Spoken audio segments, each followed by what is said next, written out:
Welcome to Easy Learning Z. The future is bright. What we're going to do now is we're going to solve the paper that was prepared by Examination Council of Zambia for junior secondary external examinations, and that is grade 9 for 2023. Mathematics paper 2, that is the paper we're going to solve. So please stay with us as we're going to solve this paper. Make sure you subscribe to our YouTube channel so that you don't miss some other papers that we're going to do. And you can also go through our videos. You're going to find a lot of papers that we have solved, more especially in mathematics and science. So please, Easy Learning Z is going to solve many papers, including other subjects like LE, science, social studies, business. We're going to do that. So all you need to do is just subscribe to our YouTube channel. So in this video, I'm going just to solve mathematics paper that the external for 2023 wrote, the grade 9s, as you can see. So make sure that you subscribe to our YouTube channel so that you don't miss these videos, and you also give it a like if you find this video helpful, and remember to share with your friends. To share is to care. So if you share with your friends, that means you care for them. Okay, with that being said, let's go to question number 1, as I'm not going to go through the instructions because there are some videos where I've gone through the instructions, and so far there is no latest on instructions. The same instructions that you saw in a paper that was prepared in 2022, those are the same instructions that are also happening in 2023. So let's go just straight to the questions. Okay, we come to section A, which has 20 marks. The instruction for this section is as follows. There are 2 questions in this section. Answer both. Each question carries 10 marks. Okay, so each question carries 10 marks. All we need to do is we answer all the 2 questions in this section. Okay, so each question is subdivided into smaller individual questions which we need to answer until we complete the entire question 1. Okay, so we're going to answer all the questions in this section. Okay, so let's go to question number 1A. Evaluate 1 0 0 0 0 1 base 2 divided by 1 0 1 1 base 2, giving you answer in base 2. Okay, this question is carrying 2 marks. So to solve this one, what we're going to do is, first I'm going to convert these numbers into base 10. Then once I've converted these numbers into base 10, then I'm going to divide those numbers in base 10. Once I find the quotient, once I find the quotient, then I'm going to convert that quotient into base 2 again. Okay, so what I'm going to do is I'm going to write those numbers down like that. Okay, so once I've written that expression down here like that, what I'm going to do is I'm going to identify the place values of these numbers. Okay, both in the divisor and the dividend. Okay, so the place value of 1, let's start with the dividend. The place value of 1, the one on the far left, is, let me start with 1 on the far right, not the far left but far right. So the place value of this one here on the far right is, remember I'm dealing with the dividend, is 1s. Then the next 0 is 2s. Then the next 0 is 4s. The next 0 is 8s. The next 0 is 16s. Then 1, which is at the end, is 32s. Those are the place values of those numbers. If you don't know how to identify place values of these numbers, you can check on our videos on our playlist. You're going to find the video that is entitled place values of numbers in base 2. Watch that video. Okay, then we come to the divisor, which is 1 0 1 1. What is the place value of 1 on the far right? Is 1s. Then second one, that is 2s. Then 4s. Then 8s. The one at the far left is as the place value of 8s. Okay, That's the place value of 8. Okay, now we have written the place values. We have identified the place values of these digits in these numbers. So we go to, now what we're going to do next, we're going to multiply a number by its place value. A number by its place value. So let's start with a dividend. So we have got 1 with the place value of 32. So we multiply 1 by 32. Then we put them in brackets, then plus 0 multiplied by 16, then we put them in brackets as well, then plus 0 multiplied by 8, then plus 0 multiplied by 4, okay, plus 0 multiplied by 2, then 0 multiplied by 1, okay, divide by 1 multiplied by 8, 0 multiplied by 4, 1 multiplied by 2, 1 multiplied by 1. Okay, once we have done that, the next thing we're going to do is we're going to write, we're going to find the products of those numbers. So 1 multiplied by 32 will give us 32. 32, then 0 multiplied by 16 will give us 0. 0 multiplied by 8 will give us 0.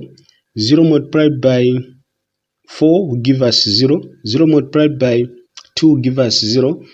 1 multiplied by 1 will give us 1. Those will be in brackets. 8 multiplied by 1 will give us 8. 4 multiplied by 0 will give us 0. 1 multiplied by 2 will give us 2. 1 multiplied by 1 will give us 1, and they will also be in brackets. Then I'm going to find the sum of that. So the sum of that will be, when I add 32 plus 0, it will be 32. 32 plus 0, it will be 32. 32 plus 0, it will be 32. 32 plus 0, it will be 32. Then 32 plus 1 will give us 33. So I write 33 down there.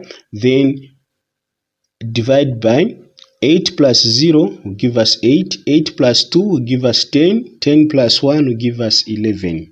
Okay, so now I have got 33 divided by 11, which will give me 3. Okay, so the answer there is 3. Okay, that is the quotient of 33 divided by 11 will give us 3. So I'm going to convert back 3 into base 2.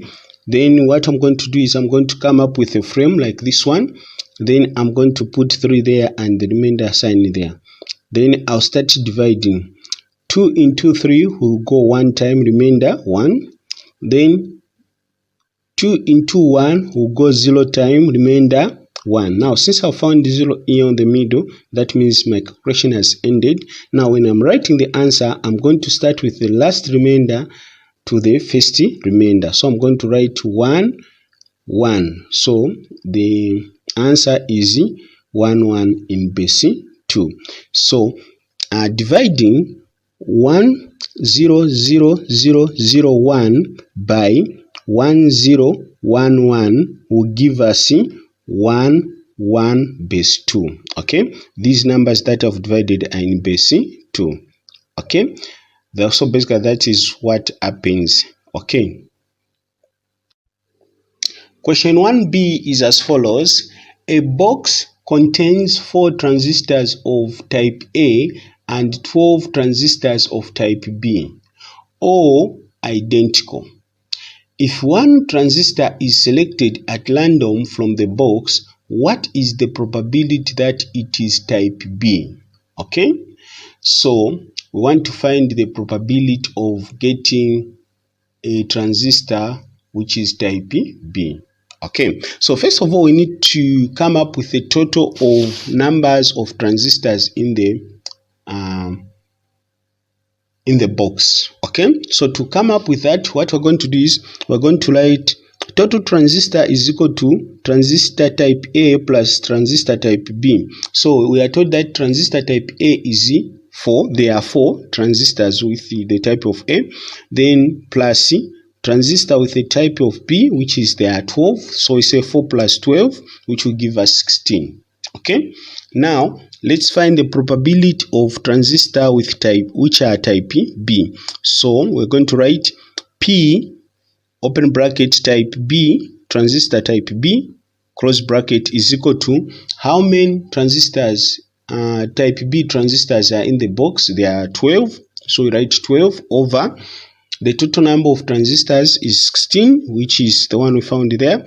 Then this is the raw probability of transistor type B, which is 12 over 16. Then we can reduce this to the simplest term, or to the simplest term. So we're going to say which number can we divide, which number can go into 12 and 16 without leaving a remainder.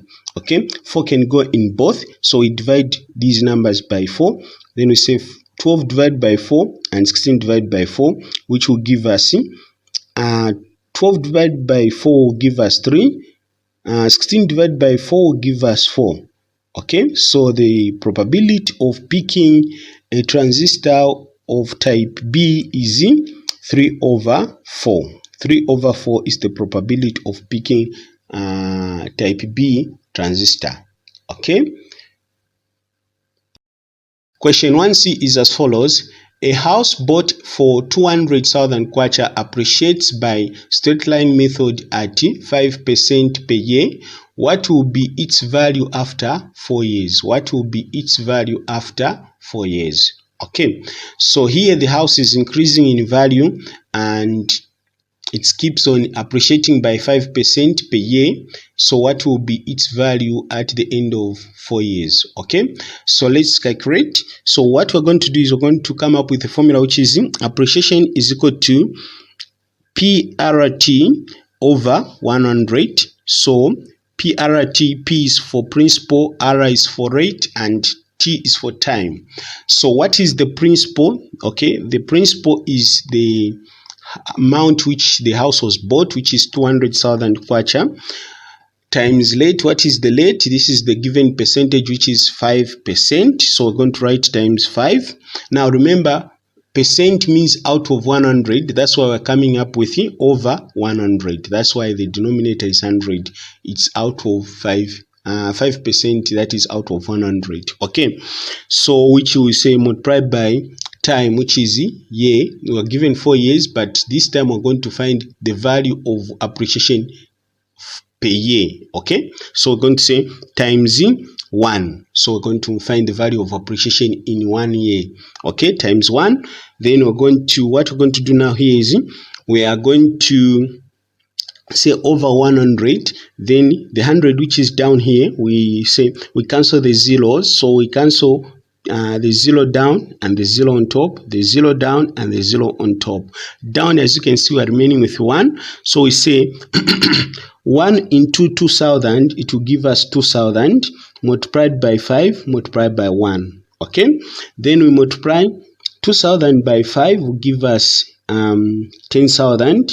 Then 10,000 times 1 will give us 10,000. So we write 10,000. This 10,000 is the appreciation of this house in 1 year. Okay, now they're telling us to find the value of the house after 4 years. So what we're going to do is we're going to multiply 10,000 by 4. Okay, so we find the total appreciation for 4 years. Okay, so we're going to say 10 times 10,000 times 4, which will give us 40,000. Okay, so 40,000, this is the appreciation of the house for 4 years. Okay, now let's go back to the question and see what they're asking us to find. They are saying what will be its value. Now its value, it stands for the house. What will be the value of the house after 4 years? The value of the house after 4 years will be the value of the house after 4 years will be the buying price, which is 200,000 kwacha, plus the appreciation, which is 40,000 kwacha. So when we add 200,000 kwacha plus 40,000 kwacha, will give us 240,000 kwacha. This will be the value of the house. Therefore, we can say the value of the house after 4 years will be 240,000 kwacha. Okay, so that is the answer. Okay, question 1D is as follows. The following diagram is a cylinder with a radius 7 cm and a height of 5 cm. take pi to be 22/7. So what you need to do is take time and start the diagram. So that is the diagram. You take note of those measurements, and then we go to the actual question, which is calculate the total surface area. Okay, to calculate the total surface area of a cylinder, we are going to use the formula, which is total surface area is equal to 2 pi r squared plus 2 pi r h is equal to, then what is the value? So we have got 2 there, we write 2. Then what is the pi? The pi we are told to use 22/7. So we say 2 times 22/7 times. Then what is the radius? The radius is 7 centimeters. So we're going to multiply 7 centimeters squared plus 2 times 22/7 times 7 centimeter times 5 centimeter. Okay, once we've done that, then what we're going to do is we're going to simplify these expressions. So where it's possible to cancel out the denominator and the numerator, we do that. So let's start with this one on the left side, the expression on the left side. So we have got 2 times 22/7, which will give us 44/7. Then what we're going to do with 7 centimeter squared, we expand it, it becomes 7 centimeter times 7 centimeter, then plus, then 22. Before we even multiply, we say the 7 denominator and the 7 numerator there, they cancel each other out. So this 7 on top and this 7 down, they cancel each other out, leaving us with 22, not 22/7. So we multiply 22 times 22 will give us 44, then multiplied by 5. Remember this 7, they have cancelled each other out, so we multiplied by 5. Okay, then we come here on the right side, so we can also simplify this expression on the left side. We say 7 on top and 7 down, they cancel each other out, leaving us with 44 times 7. So 44 times 7 will give us 308 centimeter squared. Okay, remember what was cancelled here on top, yes, it's only 7, not centimeter. So here it's more or less like we are remaining with 1. So we say 44 times 7 is equal to 308 centimeter times 1 centimeter, which will give us 380 centimeter squared. So even if we say the one down, 1 into 308 centimeter squared will give us 300 centimeter squared. So we write 300 centimeter squared plus, then we multiply 44 centimeter times 5 centimeter will give us 220 centimeter squared. Then we add these two products we have gotten, 308 centimeter squared plus 220 centimeter squared will give us 528 centimeter squared. So 528 centimeter squared is the total surface area of the cylinder given. So that is the answer. Question number 2A is as follows. Calculate the sum of interior angles of a polygon with 9 sides. Calculate the sum of interior angles of a polygon with 9 sides. So to calculate the sum of interior angles of a polygon with 9 sides, we're going to use the formula, which is sum of interior angles is equal to open bracket n minus 2 close bracket multiplied by 180 degrees. Then where there's n, the number of sides, we put 9. So we say 9, so open bracket 9 minus 2 close bracket times 180 degrees. Then we say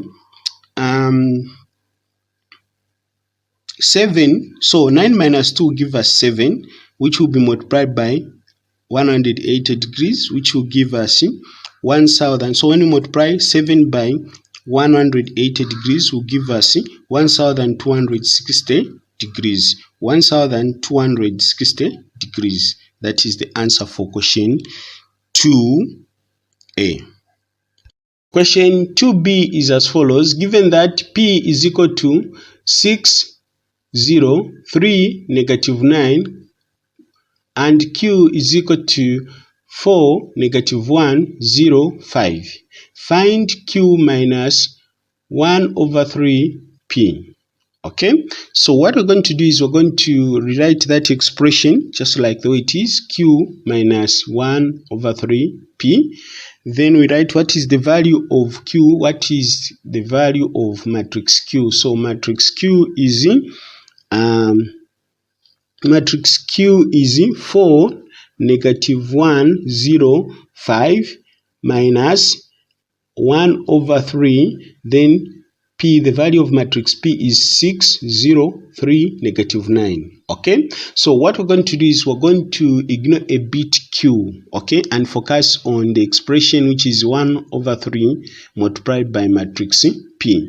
Okay, until we evaluate that, then we can now consider Q. So what we're going to do is we're going to write matrix Q just the way it is without changing anything. Okay, so after writing that, then what it means there is 1 over 3, that is a scalar. So I'm multiplying matrix P by a scalar. So that means we're going to multiply every term in matrix P by 1 over 3. Okay, so after multiplying the elements in matrix P by 1 over 3, that's when we subtract that product we get from Q.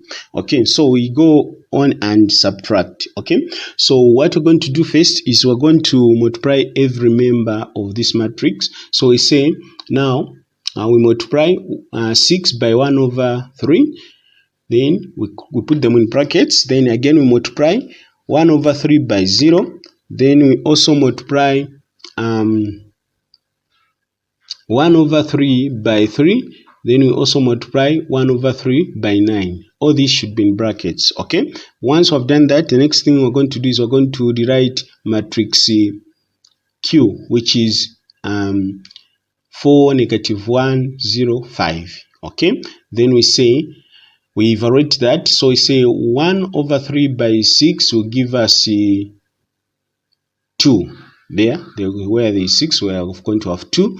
Then 1 over 3 by 0 will give us 0. 1 over 3 by 3 will give us 1. 1 over 3 by negative 9 will give us negative 3.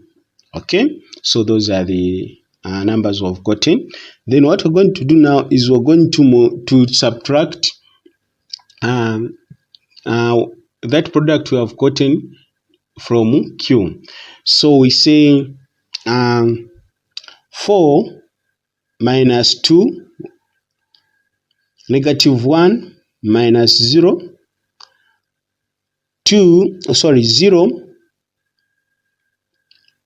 0 minus 1, then 5 minus 3. Okay, then when we evaluate that, 4 minus 2 will give us 2, negative 1 minus 0 will give us negative 1, 0 minus 1 will give us negative 1, 5 minus negative 3. So when we change that, it's going to be positive. Then we're going to have 5 plus 8 will give us 5 plus 3 will give us 8. Okay, so the final matrix we have gotten is 2, negative 1, negative 1, 8. Okay, that is the final matrix. If you have questions, you can ask in the comment section. Basically, that's what you need to do. Let's go to the next question. Okay, so question 2C was as follows. C1, use geometrical instruments to construct triangles PQR in which PQ is equal to 4 cm, QR is equal to 5 cm, and angle PQR is equal to 120 degrees. Okay, so that was the first question, and we need to deal with that before we go to the next question. Okay, so as you can see on the screen, I've got all the geometrical instruments that will help me to construct this triangle. Okay, so I'm going to put these first aside. I'll bring them when it's time. Okay, so I'm sure you know all these. We have got a ruler here, and we have got a protractor, and we have a compass here. Okay, I hope you can see the compass. It's here. Okay, so I'm going to use this to come out to answer this question. Okay, so what I'm going to do is I'm going to place my ruler just like the way I've put it here. That's why I'm going to try to construct the triangle. Okay, so first of all, we go back to the question, which is use geometrical instruments to construct triangle PQR in which PQ is equal to 4 centimeter. So let's start with PQ, which is 4 centimeter. So I'll start from here where it's written 0 up to 4 centimeter. So I'll draw a line like this until I reach where there is 4, like that. Okay, now once I've drawn this line like that, so this one I'm going to name it, I'm going to give these 2 points the names. So we are told that this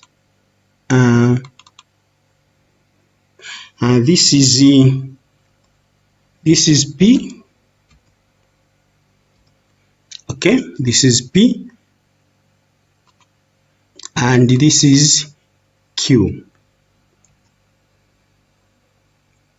Okay, now once we've done this, the next thing we're going to do is we are not going to draw the line which is QR, which is 5 centimeter, because we don't know the angle which is here. So first we need to construct the angle for this side. Okay, so what we need to do is we're going to get our protractor and then we construct our angle. Now remember, the angle we are told to construct, the angle which is PQR is 120 degrees. So we're going to construct 120 degrees. Okay, so what we're going to do is I'm going to put my compass here where on Q, like that. Then I'm going to adjust this to roughly, let me say 1 centimeter, not 1.2, 1 centimeter. Okay, basically what you need to do is this the width of the compass should just be maintained, but any width you can use it, but it should be in smaller size, smaller than the half of the line. Okay, so what we're going to do is now we're going to construct this. So okay, we are constructing 120 degrees. So once we have done that, next we are going to put our compass here. Okay, so my drawing may lack some accuracy because maybe I'm not going to put I'm not putting the compass correctly, but if you are using a paper, that means what you need to do is you need to make a hole on a paper so that the compass is on the middle of the intersection of the lines. So okay, then like that. Now remember, we are trying to construct, or we are constructing 120 degrees. So what we're going to do now here, we're going to mark there. Okay, now once we have marked there, the next thing we're going to do now, we're going to put our compass aside. Then we are going to use this ruler and join the line and the intersection of that arc we have made there. Okay, so the intersection of these two arcs will be joined by a line. So you make sure the ruler is sitting between the edge of the line and the center of the arc. Okay, the edge of the ruler and the center of the arc. Okay, so we draw the line. So it should start from 0 up to 5. Since we are told QR is equal to 5 centimeter, so we draw a line from here on the point going up to 5, somewhere there. Okay, now once we have reached there, then we can now that means we have made the line which is QR. Okay, now you can see that now I've come up with 120 degrees, although it's not exact because I'm having difficulties in placing these. I don't know if it's the flow of, but this is how the 120 degrees looks like. Okay, now once I've done this, the next thing I'm supposed to do is now let me name these sides. So let me write the measurements of the sides. So we said PQ is equal to 4 centimeters. So we're going to write 4 centimeters, and QR is equal to 5 centimeters. So we're going to write that 5 centimeters. Okay, now once we have done that, the next thing we're going to do now is we are going to join the line. Okay, now we have constructed this. Now we are here to form a triangle which is PQR. So to form the triangle which is PQR, we are going to join these lines. Okay, now that is how we measure that's how we can join the lines. Now since we have joined the lines, now we have formed a triangle which is PQR. Okay, this is triangle PQR. So I can get rid of the protractor because I'm done using the protractor. I remain with the ruler and the compass. Okay, now once we have constructed this triangle, that is the requirement of first question, which is here. Now we are done. We come to question 2. Now before I go to question 2, I should indicate the size of the angle here we have constructed. This is 120 degrees. Okay, now that is 120 degrees which we have constructed. The next thing we're going to do is now we are going to answer question 2. Okay, so we're going to answer question 2. So question 2 is saying measure and write the length of PR. So we write the length of PR, we measure and write the length of PR. So we are going to measure here. We put our ruler like this, and then it is up to there. So when you look at how we have measured, that should be 8.8, or yes, that should be 8.8. So I can't tell you that this is the exact size you should come up with, but because one thing I've found a challenge with is to put my stencils proper, my instruments properly when I'm working, so I might make some mistakes, but your length, the length of PR should be approximate 7.8 to 80 centimeters. So as it's 7.8, which is also acceptable, because when you round off this one, it's going to give you 8, which is also acceptable. So we write 7.8 what centimeter. Okay, 7.8 centimeter. Okay, so all right, so we have written that. So that is the measurement, and we write it here because the markers, they will be coming to mark from here, so they will be checking what you have done. Now we have answered question number 2. We go to question number 3. Bisect the sides PQ and PR.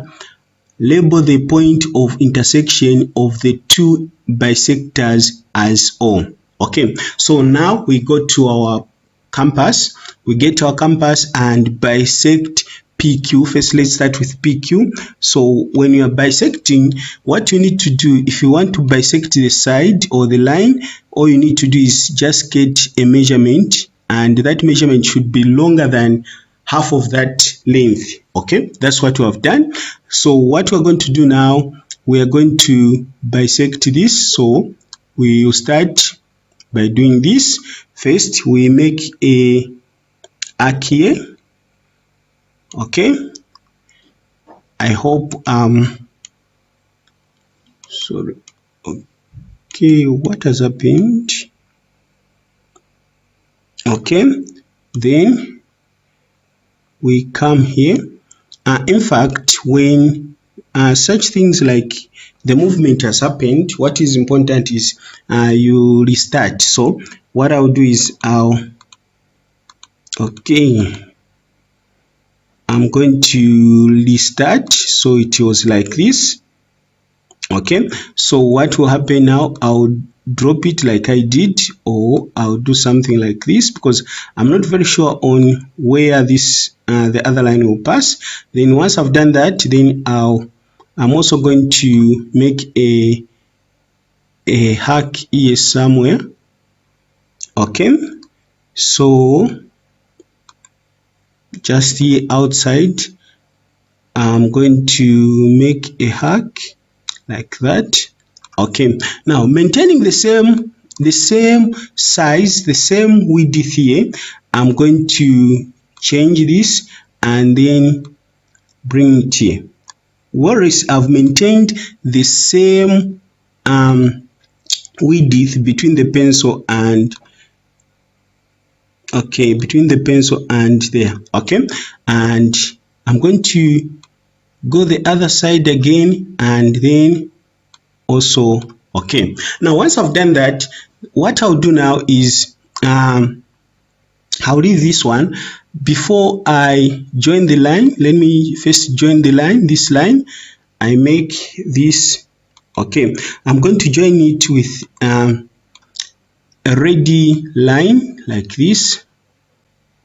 Okay, please, if you have questions, I'll be glad to respond to them.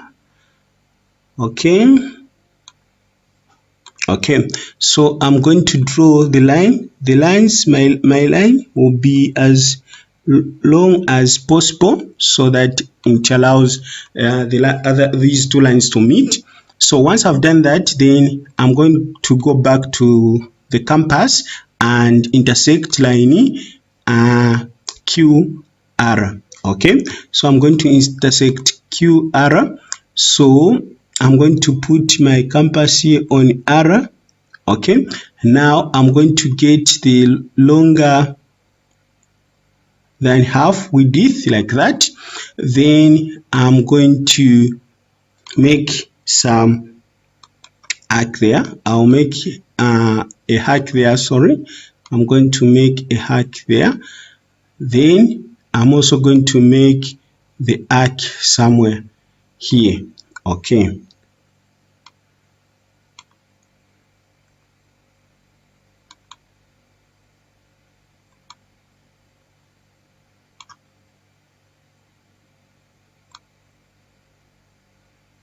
Okay, just like that.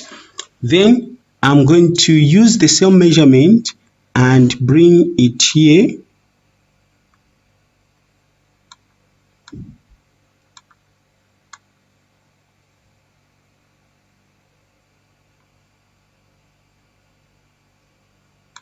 Okay, then I'll try to make a arc here. Let's hope it's going to meet somewhere there. Oh God. Okay, then putting it here just like the way I did. Okay, then there, I'm lucky.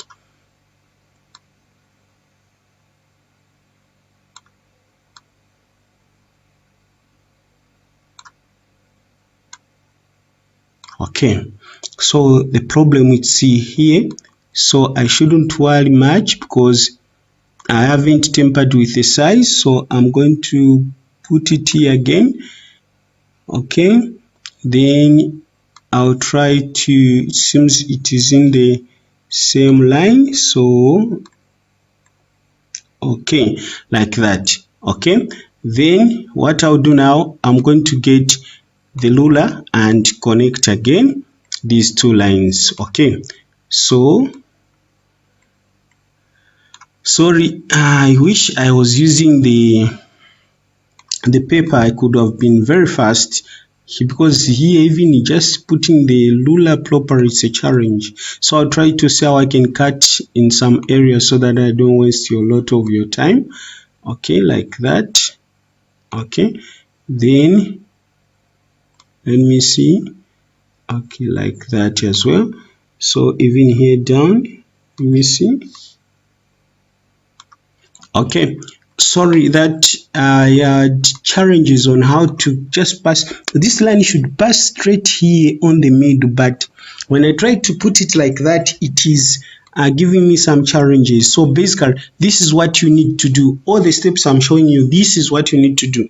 But what you need to do is using the compass, the sharp metal on the compass, you prick on the paper so that when you are marking these arcs and lines, you are on point. But for me, I have challenges on putting this ruler on this point. I don't know if it's the surface of my mouse or I am still yet to get better with it. So, but basically, this is how it should be like. So this way, I've bisected the I have bisected the lines, that is PQ, QR and PQ, yes. PQ and QR, I have bisected them very well. That's what you need to do. Okay, now once you have bisected them, then we go to the, so meaning, what is meaning now, once you have bisected, now we give the intersection a name which is we label the point which is O here. So that's what I'm going to do. So I'll come here and label this point O. Okay, I label it O. Okay, now once I've done that, the next thing now I'm going to do is after I've coded this, I've labeled this O, now I'm done answering question 3, C3. Now we go to question C4, which is with the center O and radius OP. So radius it's OP, okay, which is here, OP. This is the radius, okay. Draw a circle passing through the vertices PQR. Okay, so that's what we're going to do. So now we're going to get our compass here, okay, and then put our point, our compass here, okay, and then this will be stretched up to here, up to P. Okay, so this is the radius of the circle. Now when you are doing this on the paper, you make sure the metal of the compass is on the there on the middle, in between. You prick it, and then the pencil you are using for drawing, it should be on the hole which you pricked during the time you are measuring. So it's here, so you prick here on the middle, on the actual corner, and then you draw a circle. From there you draw the circle, because the pencil will be on that hole where you pricked, then you draw the circle. So like I'm going to do, however my circle may not be okay, but this is something I'm showing you, that's what you need to do. So I'm going to draw the circle, okay, and boom, as you can see, this is the diagram. I hope you can see this blue line even if it's passing through the letters. Okay, so now let me just remove the compass, and as you can see, the circle itself is passing through the vertices. However, you can see some bit of going there. This has been due to lack of accuracy, because I failed to put maybe my compass properly. But during the exams, you're using the paper, this is what you draw, and you just make sure that your paper is pricked a bit. Okay, if you have got questions, if you are confused on how to do it, write in the comment section. I'll be glad to do this question on a plain paper, so that we can come up with an accurate diagram. Okay, so basically this is what you need to do. If you are behind, please, you can ask me in the comment section. If you have understood, thank you. You may give it a like and also share with your friends, so that you can also learn how to answer these questions. If there are no questions, thank you so much. We go to the next question. Okay, question 3a is as follows. Find the product of 3, 2, 1 base 5 and 4, 2 base 5, giving you answer in base 5. Okay, so what I'm going to do is I'm going to use vertical multiplication. I'm going to multiply vertically. Okay, so what I'm going to do is I'm going to write 3, 2, 1 there on top, multiplied by 4, 2. Okay, so you can also include base 5. You can leave out base 5, but later on when you're writing your answer should be in base 5. So I encourage you to put base 5 so that you don't forget. Okay, because if you write your answer without putting base 5, that means your answer is wrong. Any number that is not showing the base number is in base 10, so the answer will be wrong. So make sure you indicate the number of the base. So once I've written that, then I'll underline that. I'll put a line there. Then I'm going to start multiplying. I'll start with 2. So multiplication is done just like how we do in base 10. So you say 2 times 1 will give us 2. 2 times 2 will give us 4. 2 times 3 will give us 6. 5 into 6 will go 1 time, remainder 1. So we're going to write 1. Then here this one will be on top, but there is no other number to multiply. There is no other number to, so we're going to write 1 down here. Okay, so after multiplying 3, 2, 1 by 2, we'll get 1, 1, 4, 2. Okay, then we put 0 under 2 here, the plus value order. Then we put 0 there. Then we multiply 4 by 1 will give us 4. 4 by 2 give us 8. How many times can 5 go into 8? It will go 1 time, remainder 3. So we write 3 here, we carry 1. Then we say 4 times 3 will give us 12. 12 plus 1 will give us 13. How many times can 5 go into 13? It will go 2 times, remainder 3. I write 3 here. Now, we are remaining with 2 here. Is there any number that we can multiply by 2? There is no other number, so we drop these 2 and come here. So multiplying 3, 2, 1 by 4 will give us 2, 3, 3, 4, 0 in base 5. Okay, now once we have done that, the next thing we're going to do is we are going to add these products we have found. So 2 plus 0 will give us 2. 4 plus 4 will give us 8. How many times can 5 go into 8? It will go 1 time, remainder 3. So I'll write 3 down here. Carry 1, which is 1 plus 1 will give us 2. 2 plus 3 will give us 5. Then how many times can 5 go into 5? It's 1. Remainder 0. I'm going to write 0 here. Then carry 1 and put 1 here. 1 plus 1 is 2. 2 plus 3 will give us 5. How many times can 5 go into 5? It's 1 time, remainder 0. I'm going to write 0 here. Then carry 1. 1 plus 2 will give us 3, and I'm going to write 3 here. So multiplying 3, 2, 1 by 4, 2 in base 5 will give us 3, 0, 0, 3, 2 base 5. It's going to give us 3, 0, 0, 3, 2 base 5. Okay, so basically this is how you find the value or the product, or this is how you multiply in base 5. Question 3b is as follows. Question 3b is as follows. A company pays its workers at the rate of 30 kwacha per hour for 40 hours per week, and the rate of overtime is double time. Calculate the total wage that Mubelesi received for a week in which he worked for 60 hours. Okay, so what we're going to do is now we're going to come up with the expression, which is total wage is equal to normal time plus overtime. So here now let's write the value of normal time. We are told one has to work 40 hours a week. That is normal time. So we say 40 times how much is per hour in a normal time is 30 kwacha. So we say 40 times 30 kwacha. We put those in brackets. Then we say plus.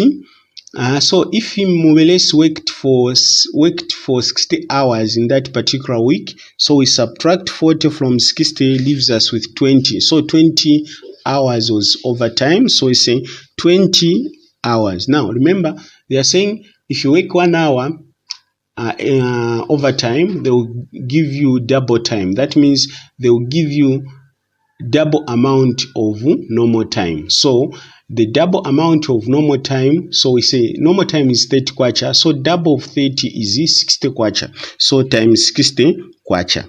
Okay, then we find the value of 40 times 30 will give us 1200 kwacha. Then plus 20 times 60 kwacha will give us 1200 kwacha. Okay, then we add 1200 kwacha plus 1200 kwacha will give us 2400 kwacha. That is the amount Mubelesi received. That was the total wage of Mubelesi, which is 2400 kwacha.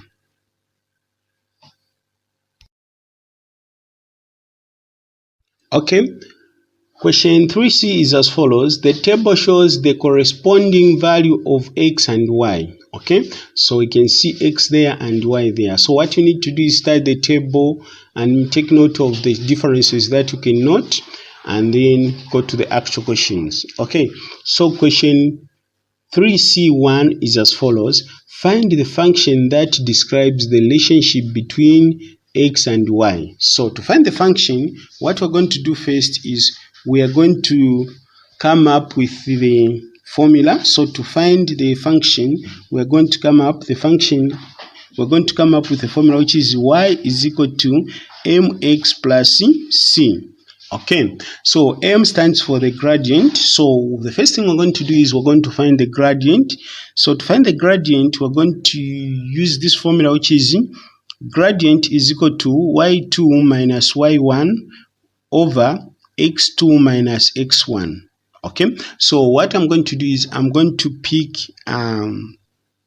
two coordinates from there, which means I'm going to pick the first two coordinates there. Okay, negative 4 comma negative 2 and negative 2 comma 0. Okay, so what I'm going to do is I'm going now to write the value of y2 is in the second coordinates there, which is 0. Then the value of y1 is negative 2. Okay, is negative 2. Then I hope you are able to see where I'm getting those numbers. Then I'm going to say the value of x2 is negative 2 minus x1 is negative 4. Okay, then I'm going to evaluate that. Okay, 0 minus negative 2 will give us 2. Then negative 2 minus negative 4 will give us positive 2. Okay, and then we say 2 into 2 is going to give us 1. So the gradient is 1. So we can say y is equal to 1x minus c or plus c. Okay, 1x plus c. Okay, now once we've done that, the next thing we need to find is we need to find the value of the constant. We need to find the value of the constant or y-intercept, which is c. So to find the value of c, we are going to use the formula, the same formula. Since we have found the gradient, we're going to say y is equal to 1x plus c. Okay, so we're going to pick one coordinate here. So we're going to pick this coordinate, which is 4, 6. So the value of y is 6, which is equal to 1. Then the value of x is 4. From that coordinate is 4 plus c. Okay, then we're going to evaluate. We're going to write 6. Then we say 1 multiplied by 4 will give us 4. Then it's going to be plus c. Then we put like terms together. Then we have 6 minus 4. The 4 has crossed the equal sign and become minus, is equal to c. Then 6 minus 4 will give us 2, which is equal to c. So the y-intercept value is 2. Therefore, we can come up with an expression or a function which is y is equal to, then we multiply 1 multiplied by x will give us x. So we're going to have y x plus 2. Okay, yx plus 2. Now that is the function. Okay, that is the function describing the relationship between x and y, which is y is equal to x plus 2. Okay, now we go to question C2. Okay, question C2. Okay, question C2 is as follows. Find the value of B. To find the value of B, what we're going to do is we're going to check where B is on those on the table where the values of x and y are presented. So B is here. So the coordinates where B is B comma 2. So y has the value of 2. So what we're going to do is we're going to use the function which we found in C1, which is the function is y is equal to x plus 2. Okay, now once I've done this, then we replace y, the value of y and the value of x by getting those values from the coordinate we found. So the value of y is 2, so we write 2 is equal to, the value of x is b, we say 2 is equal to b plus 2. Okay, so next we're going to put like terms together. That means we're going to have 2 minus 2 is equal to b. Okay, then 2 minus 2 will give us 0, which is 0 is equal to b. So the value of b in that table is 0. Okay. Question 4a is as follows. Question 4a is as follows. Solve the equation 3 open bracket 4x plus 1 close bracket is equal to 5x plus 31 plus 31. Okay, so what we're going to do is now is first we're going to evaluate the expression that is on the left side. We're going to expand the expression which is on the left side. So we're going to have something like this. 3 multiplied by 4x will give us 12x. Then 3 multiplied by 1 will give us 3. So we're going to have 12x plus 3, which is equal to 5x plus 31. Okay, then what do we do next? What we're going to do next, we're going to put like terms together. So we're going to have 12x minus 5x is equal to 31 minus 3. So as you can see, 5x has become negative because it has crossed the equal sign, and the 3 has become a negative because it has crossed the equal sign. Okay, now once we have done this, then we can evaluate. 12x minus 5x will give us 7x, which will be equal to 31 minus 3 will give us 28. Okay, now next we're going to want to remain with x on one side of the equal sign. That means we're going to divide 7x by 7. Okay, and 28 divided by 7. So it's same 7x divided by 7. So it's more or less like 7 and 7 on top and 7 down will cancel each other, leaving us with x. Then 28 divided by 7 will give us 4. So the value of x in that equation is 4. So therefore x is equal to 4. That's the correct answer. Okay. Question 4b is as follows. Express 0.008879 in standard form, collect to one significant figure. Okay, so first of all, I'm going to rewrite this figure that has been given. So we have got 0.008879 like that. So first step is we need to identify significant figures in this expression. Okay, so first of all, we should understand that these 3 zeros, these 2 zeros after the decimal point are significant. Okay, so what we need to do is we need to round off this number. So we can only round off this number to this 8 here. So that means these zeros will be written. So we're going to have something, I'm going to write something like 0.00. Then we round off this 8, the one I've circled in blue, is it bigger than 5 or equal to 5 or less than 5? It's bigger than 5. So that means we're going to add 1 to this 8. Okay, so we're going to add 1 to this 8. Remember, the question wants us to write this number correct to one significant figure. Okay, so we're going to round it off since it's bigger, so we're going to add 1 to 8. So I'm going to have something like 0.009. That will be the answer. Rounding off that to 3 significant figures, it's going to give us 0.009.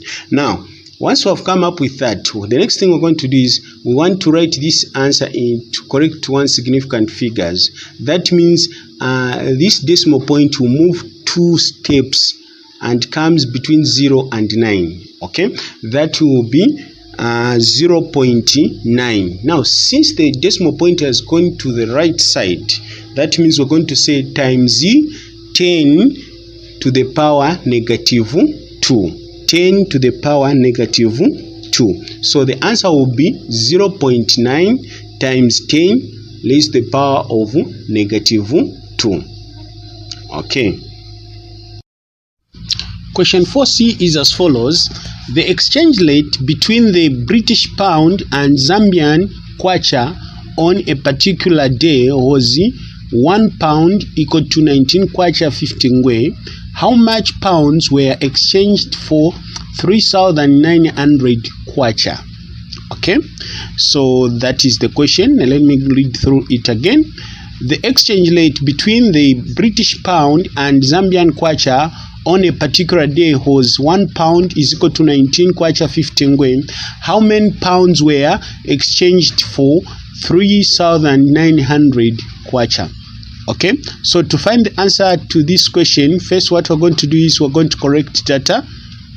So we're given that 1 pound is equal to 19 kwacha 50 ngwe. So we are going to write 1 pound is equal to 19 kwacha 50 ngwe.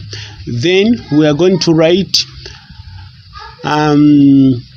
how much is 3,900 kwacha. We don't know, so we're going to write x is equal to 3,900 kwacha like that. Then what we're going to do is we're going to do cross multiplication. So we're going to write the cross multiplication there.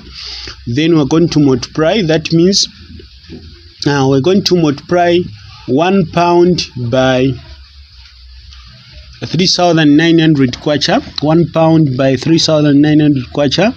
Then 19 kwacha will be multiplied by x. So you multiply 19 kwacha 50 ngwe by x. Then we come up with those expressions. So we have come up with 19 kwacha 50 ngwe x is equal to 3,900 kwacha pound.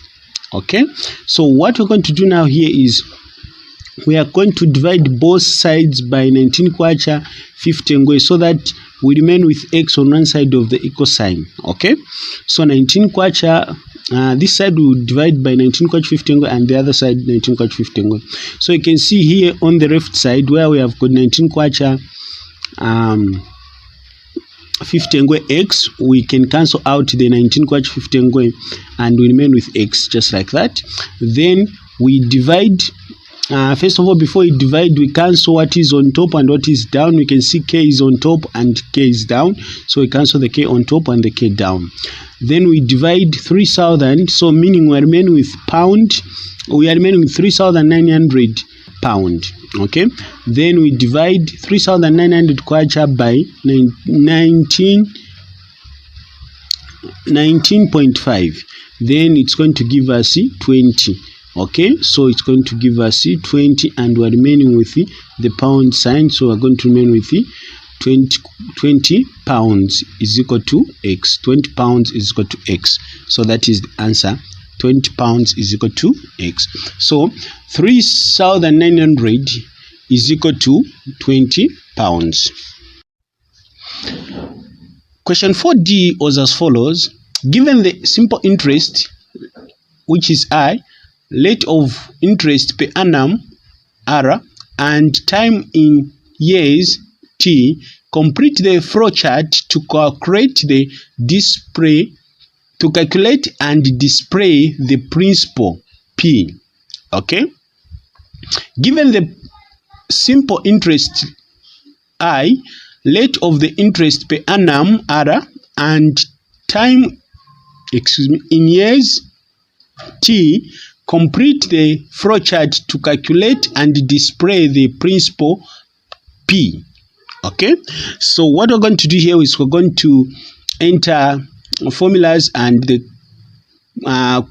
qualities or quantities that are going to be entered in the flowchart. Okay, so first what we're going to enter is immediately we enter start, immediately we place start, what we're going to enter is the given elements. We have given interest, which is I. We are going to enter I, which is interest, R, that is interest rate, and time, which is T. Okay, then once we have entered that, the next thing we're going to do is we're going to enter the formula. The formula is P is equal to interest times 100 divided by RT. Okay, divided by RT or PRT. Okay, now once we have entered that, what will be displayed will be principal. So we're going to write principal there. Okay, then stop. Okay, so the principal will be displayed there. Okay, so basically that's how you write in those in that flow. That's how you complete the flowchart.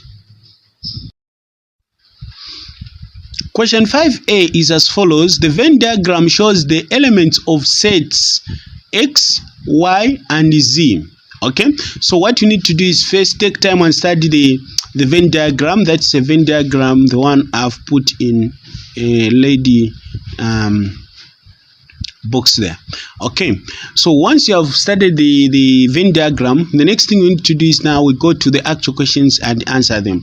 So the first actual question, which is 5a1, is list the elements of set X union Y complement intersection Z complement. Okay, we list the elements of set X union Y complement intersection Z. Okay, so basically what we're going to do first is we're going to divide this set into two subsets of this set. So we're going to come up with set X union Y complement. So we list the members of set X union Y complement. We list the members of set X union Y complement. Okay, so what the members of set X union Y complement, so what we need to do is we exclude these elements, and then we list the remaining ones which are not in the box. So the ones that are not in the box, we have got 1, 8, 11, 12. Okay, these are the elements of set X union Y complement. Then once we have done that, then we come to set Z complement. So we list set Z complement. Okay, so what we do is we list set Z complement. So those elements that are not found in Z, so set Z is this one. So when I say Z, I'm talking about Z. Okay, commonly we know it as Z in Zambia. Okay, so set Z, this is set Z. So those that do not belong in that set, which is Z, the one which is in the box. Okay, so those which are outside the box are 2, 3, 4, 8, 9, 10, and 12. Okay, those are the members of that set. Now, so I've come up with these two sets. Now we go ahead and find the elements of set X union Y complement intersection Z. Okay, so what we're going to do is we're going to start checking the elements that are found in the first set and in the second set. So as you can see, 1 is found in the first set but not in the second set.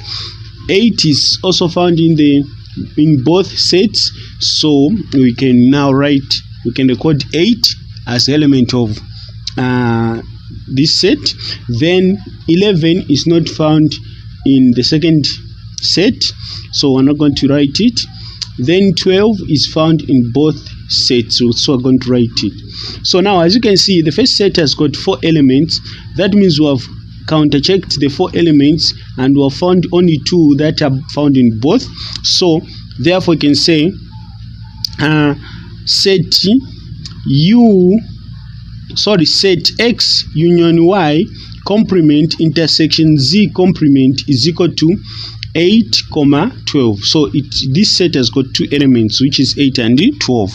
Okay, so that is the answer. We have found the answer for question 5A1. Okay, now we got to question 5A2, which is asking us to list elements of set Y union Z complement union X.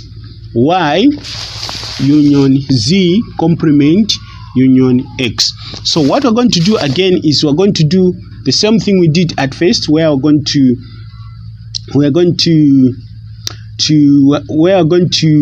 divide this set into 2 subsets. Okay, so that means we're going to have the first subset, which is Y union Z. When I talk about subset, I don't mean this. I'm just talking about smaller set of that set, which is Y union Z. So we come up with that, which is Y union Z. So what are the members of Y union Z? Okay, that means we are going to exclude those elements that are in that box. Okay, so what are we remaining with? So we are remaining with Y union Z complement. Y union Z complement, we are going to have something like this. We're going to have 2, 8, 10, and 12. Those are the members of Y union Z complement. Okay, next we go to the next set, which is X, set X. What are the members of set X?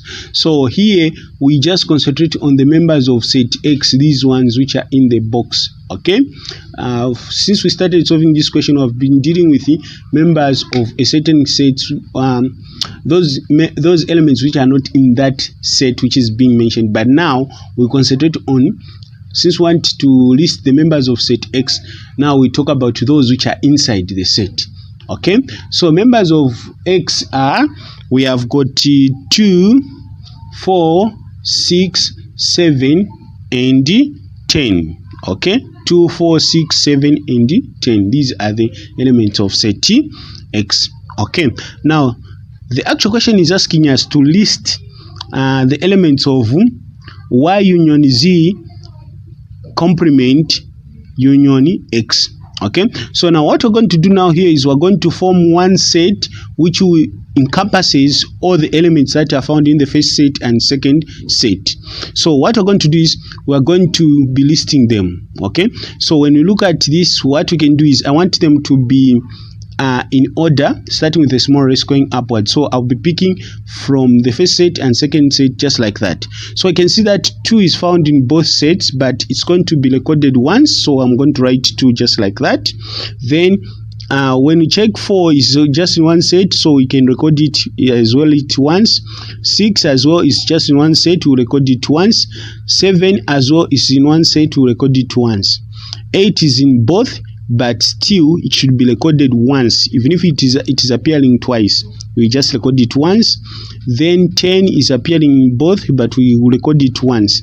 Then we are going to also record 12, which is appearing in both. We are going to record it 12 is just appearing in one, so we're going to record it once, just like that. So the members of, or the elements of Y union Z complement union X is equal to 2, 4, 6, 7, 8, 10, 12. These are the members of this set. So that is the correct answer. So the answer we found is Y union Z complement union X is equal to 2, 4, 6, 7, 8, 10, 12. If you have got questions, you can ask in the comment section. Otherwise, that's how you find answers when a question like this one comes up. Okay.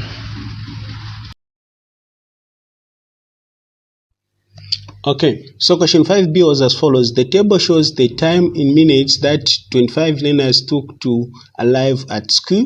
So we need to take time and start the table. Once we have started the table, then the actual question is, use this information to complete the following frequency polygon. Now, this is the frequency polygon down here, and we need to also to study it. Okay, so when we look at the first frequency, which is 3, which is already done for us, is for those who took 1 to 10 minutes. Okay, it's done. It's also done here. The second one is for those who took 11 to 20 minutes, which is 6. It is also done here. Okay, now once we have done this, the next thing we're going to do is we're going to complete. So we're going to use this frequency, which is 21 to 30, which is here. So what we're going to do is we're going to indicate that with the points first, the dots. We're going to put the dots first. So there it's 5, so we're going to put the dot in between. Okay, and then next is 7, so we're going to put a dot here on 7. Remember, this 7 is for 31 to 40, which is 31 to 40. Okay, those who took 31 minutes to 40 minutes. And this 4 is for those who took 41 to 50 minutes. So we're going to put it here. Now, once we have done this, the next thing we're going to do is now we're going to join these points. Now, remember, the way you join these points is okay, like that. Then, question 5c is as follows. Solve the simultaneous equations.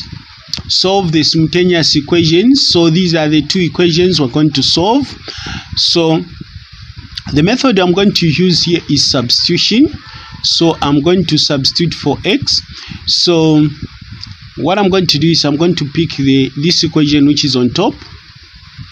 Then I'm going to write x is equal to, so I'm going to express x in terms of y. So we're going to say x is equal to 1, then y will cross the equal sign and become x is equal to 1 plus y. So the value of x is equal to 1 plus y. Now, once I've done this, the next thing I'm going to do is I'm going to pick the second equation and solve for y. Okay, so what I'll do is I'm going to put I'm going to write 2x. Okay, I'm going to copy the entire equation the way it is. 2x plus 5y is equal to 16.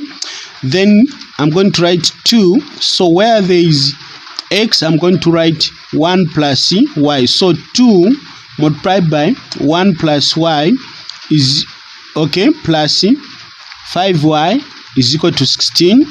Then I'm going to evaluate 2 multiplied by 1 plus y, which will be 2 times 1 will give us 2. 2 times y will give us 2y. Then plus 5y is equal to 16. Okay, then I'm going to say I'm going to put like terms together. Then I'm going to have 2y plus 5y is equal to 16 minus 2. Okay, then 2y plus 5y will give me 7y, which is equal to 16 minus 2 will give me 14. So I've got 7y is equal to 14. Then I'm going to divide both sides by 7. So I'll divide by 7 this side, leaving me with y. Then 14 minus 14 divided by 7 will give me 2. Okay, so now I'll find the value of y is equal to 2. Okay, now we go and find for x. Okay, what is the value of x? So I'm going to get the first equation. So the first equation is x minus y is equal to 1. Then I'm going to write x minus, then the value of y we found is 2, so I'm going to put 2 is equal to 1. Then x is equal to 1 plus 2. Remember, we have a negative 2 here, so it's going to be 1 plus 2, which will give us 3. So the value of x is equal to 3. Okay, so that is how you solve the simultaneous equation. Question 6a is as follows. A watch costs 50 kwacha exclusive of value added tax, which is VAT. Calculate its cost if 16% VAT is included. A watch costs 50 kwacha exclusive of value added tax, VAT.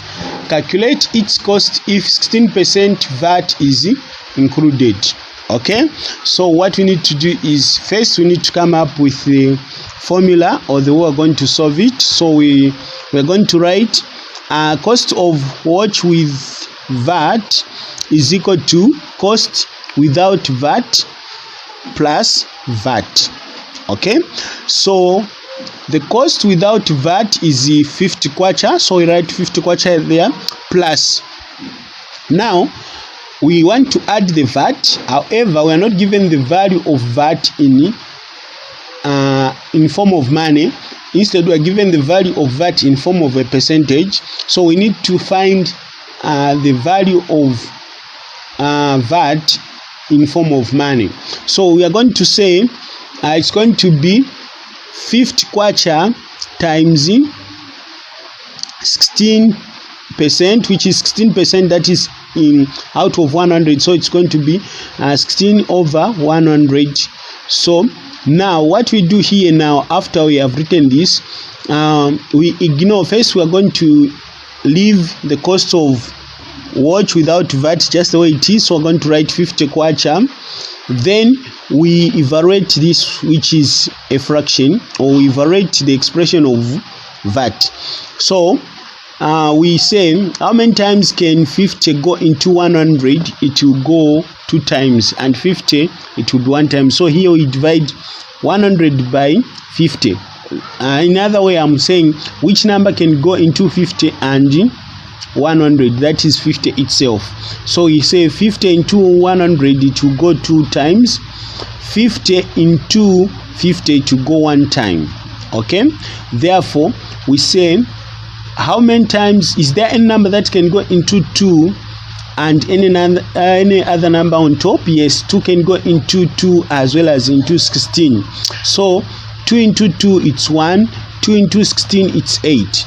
Okay, now here I remain with 1 down here. We say 1 into 1, or 1 into 1 kwacha, it will be 1 kwacha times 8. So times 8. So we say we write 50 kwacha because I have not yet finished evaluating the VAT. Okay, so we say 50 kwacha, then we evaluate 1 kwacha times 8 will give us 8 kwacha. So we say 50 kwacha plus 8 kwacha, then 50 kwacha plus 8 kwacha will give us 58 kwacha. So 58 kwacha is the cost of watch with VAT. So the watch of 50 kwacha attracted a VAT of 8 kwacha. So the cost of a 50 kwacha worth watch is 58 kwacha, inclusive of 8 kwacha VAT. Question 6b is as follows. In the diagram, AB is parallel to ED, BC is equal to 10 cm, CE is equal to 15 cm, and DE is equal to 18 cm. Okay, calculate the length of AB. So basically what you need to do is take time and study the diagram. Make sure you take note of those sides that are being mentioned. Okay, then you also take note of the side which is in question. So the question is calculate the length of AB. Okay, so to solve this question, what we need to do first, we need to identify corresponding sides. Okay, we need to identify the corresponding sides. Okay, so when you talk about corresponding sides, we're talking about sides that are occupying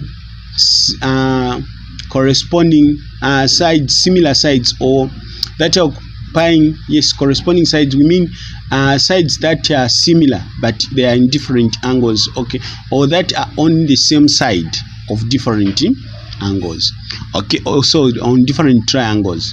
Okay, so what we do is first we identify the corresponding sides. So we know that side BC corresponds with side EC. Okay, side BC corresponds with side EC, and side AB corresponds with side ED.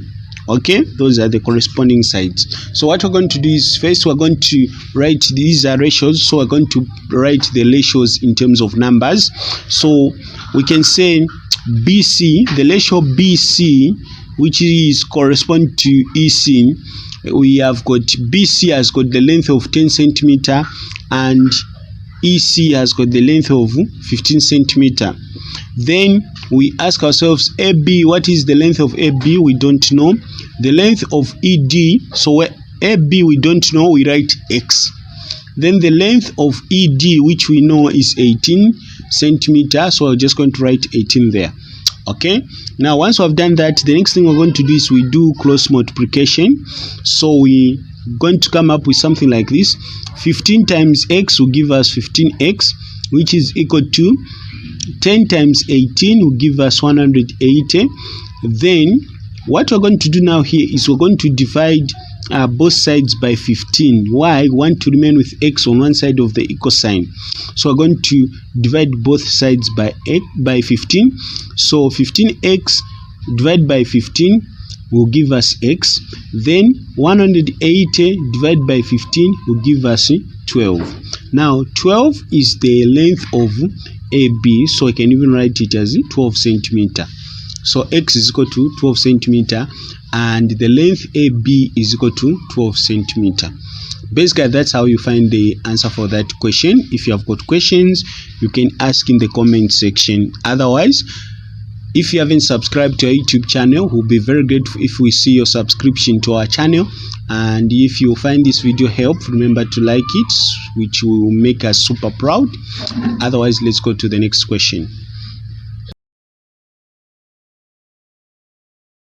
Question 6C is as follows. On the X or Y plane, plot and join the points to the points which is C, which has coordinates which are 2, 0, D, which has coordinates -1, 1, and E, which has the coordinates which is -1, 3, to form a triangle CDE.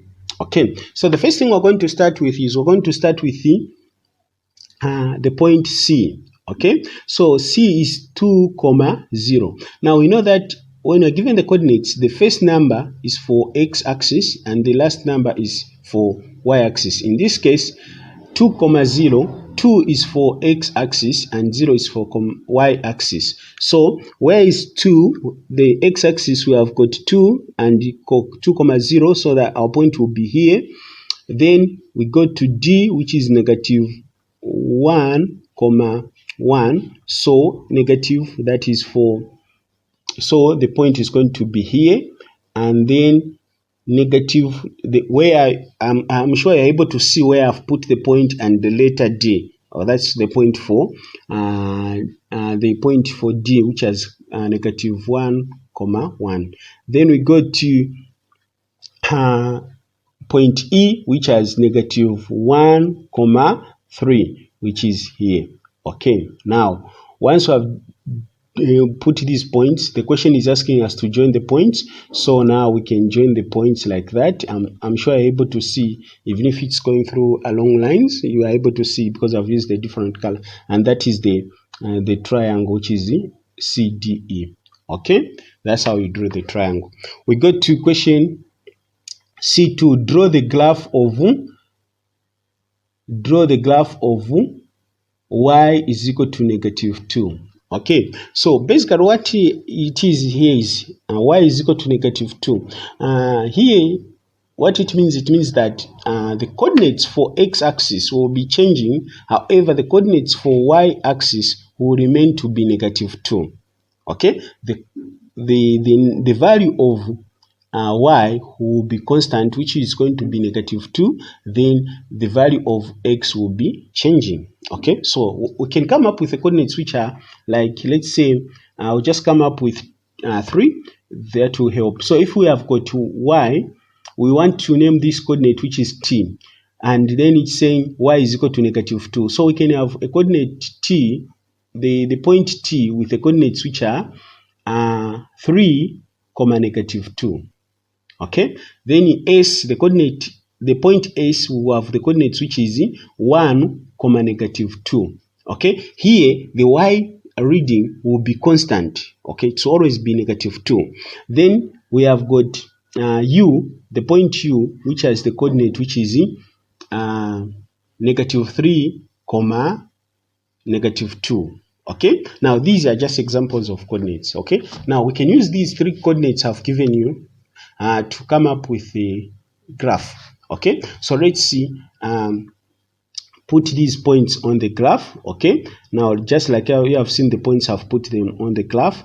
Then now we draw the line from that point T to point U, like that. Now that is the graph of Y is equal to negative 2. Okay, if you have got questions, you can ask in the comment section, but basically that's how you come up with a graph of Y is equal to negative 2. Okay, question 7a is as follows. The following diagram is a quadrilateral with interior angles x degrees, 3x degrees, and x plus 3 degrees, where one of the exterior angle is 100 degrees. Okay, I'll go through the question again. The following diagram is a quadrilateral with interior angles x degrees, 3x degrees, and x plus 3 degrees, where one of the exterior angles is 100 degrees. Okay, so what I need you to do is just study the quadrilateral, which is down here, the one I've put in the box. So study it and look at that information, make sure you understand it fully. Like once I've done that, we go to the actual question, which is express in terms of x the sum of interior angles of the quadrilateral in its simplest form. Okay, so when they ask you to do this in its simplest form, they are trying to say in its lowest form, in other words. So the actual question is express in terms of x the sum of the interior angles of the quadrilateral in its simplest form.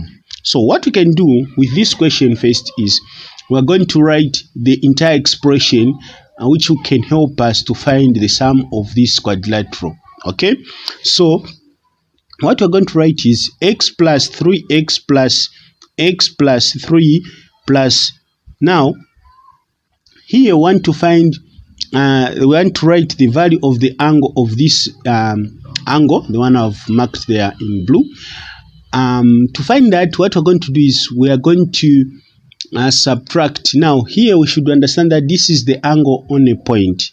This is the angle on a point, or revolution angle, or the part of the revolution angle.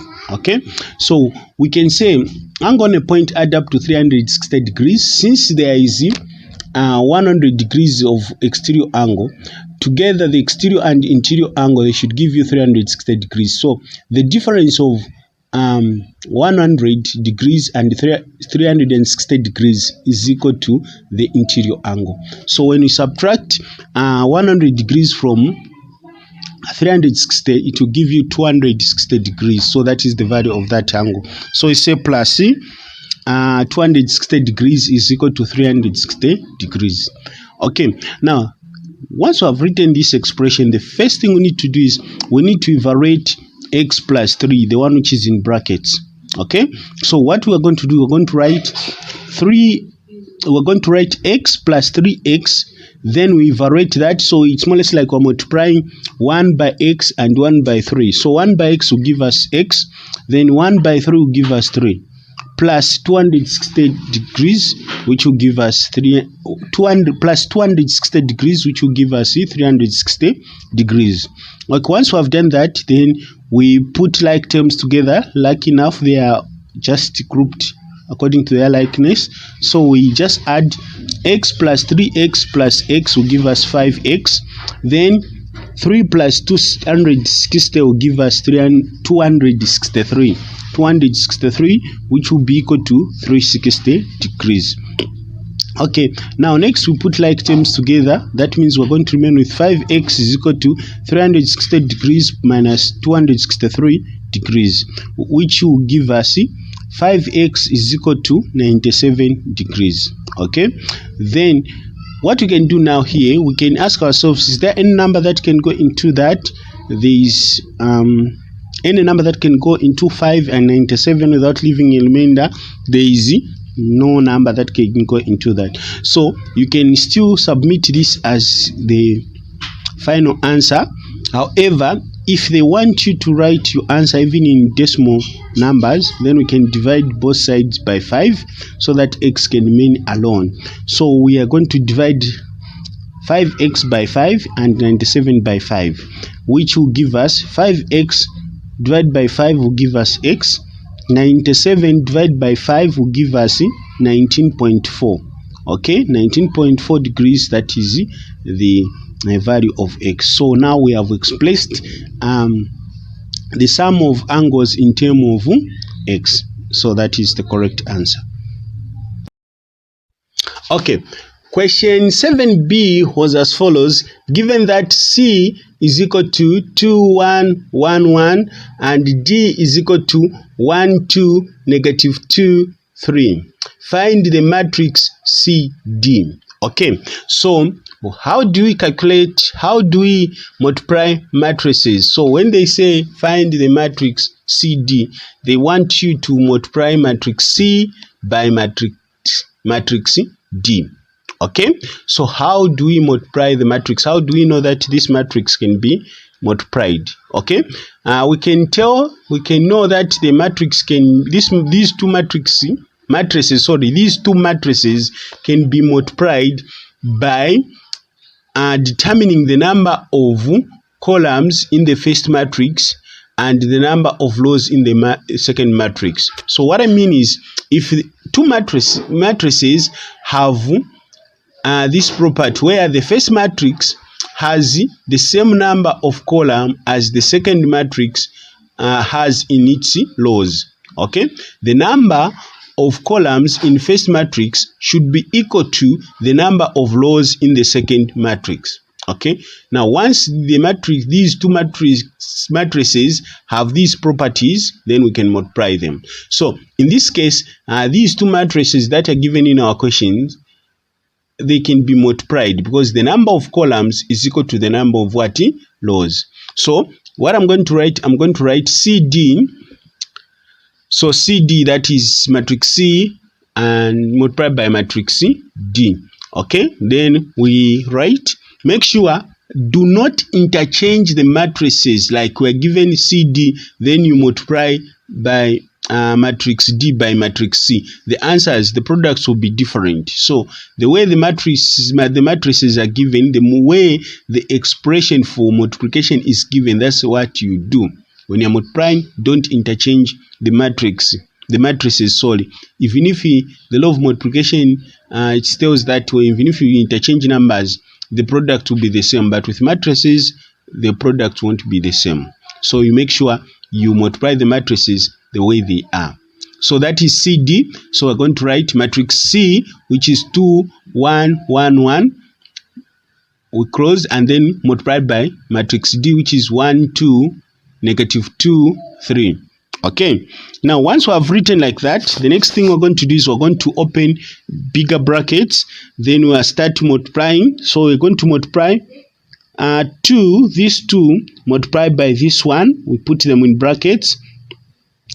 1 multiplied by 2, we also put them in brackets. Now remember, as you can see, in between there is plus sign, so we're going to add the products of this to come up with an element for the first position. Okay, then we have multiplied that. Then we come now to these matrices. When we say 2 multiplied by 2, then 1 multiplied by 3, remember these should be added as well, as you can see the plus sign there.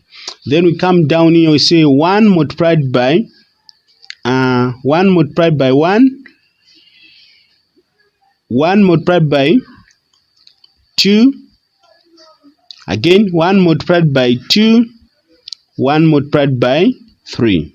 Okay, now these are in bigger matrices. Now what we're going to do is we do the actual multiplication. So we start 2 multiplied by 1 will give us 2, plus 1 multiplied by negative 2 will give us negative 2. Then 2 multiplied by 2 will give us 4, plus 1 multiplied by 3 will give us 3. Then we come down here, we say 1 multiplied by 1 will give us 1, plus 1 multiplied by 2 give us 1 multiplied by negative 2 will give us negative 2. Then 1 multiplied by 2 will give us 2. 1 multiplied by 3 will give us 3. So we have 2 plus 3 there, close bracket. Then what we need to do now here is we find the sum of these. 2 plus negative 2 will give us 0.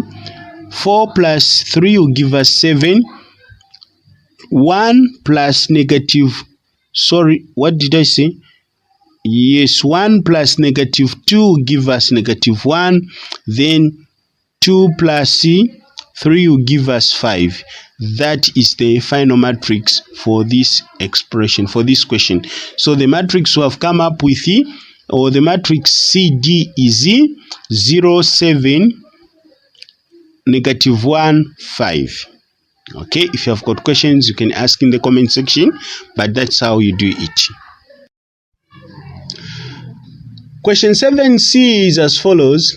Illustrate the solution of y is greater or equal to x minus 2 on the x or y plane below by shading the wanted region for the domain negative 2 is less or equal to x, which x is less or equal to 4.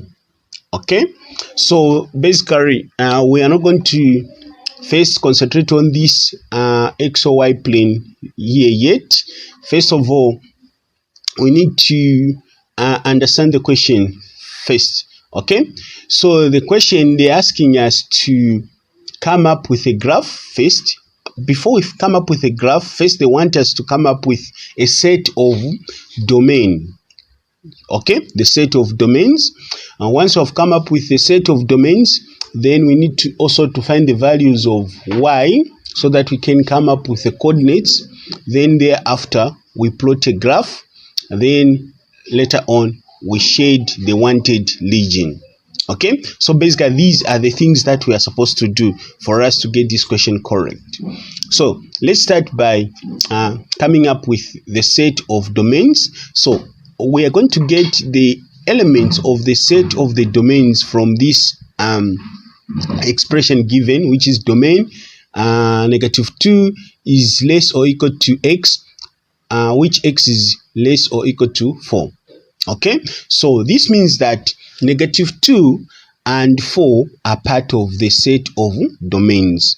Okay, so if we are to list the elements of that set, so we can start with negative 2 itself, then we also write negative. Now remember, they are saying negative 2 is less or equal to x. So meaning the numbers that we should mention should be negative 2 and greater than negative 2, but less or equal to 4. Okay, these numbers should be greater than negative 2, but less or equal to 4. Okay, did I say greater? It should be greater or equal to negative 2, but less than or equal to 4. So meaning a set of these domains will be negative 2, negative 1. Negative 1 is greater than negative 2. We have 0, which is greater than negative 2. 1, 2, 3, and 4 itself. Okay, so this set of domain won't have a number which is greater than 4, and won't have a number which is less than negative 2. Okay, now since we've come up with the set of domains, the next thing we need to do is now let's find the values of y.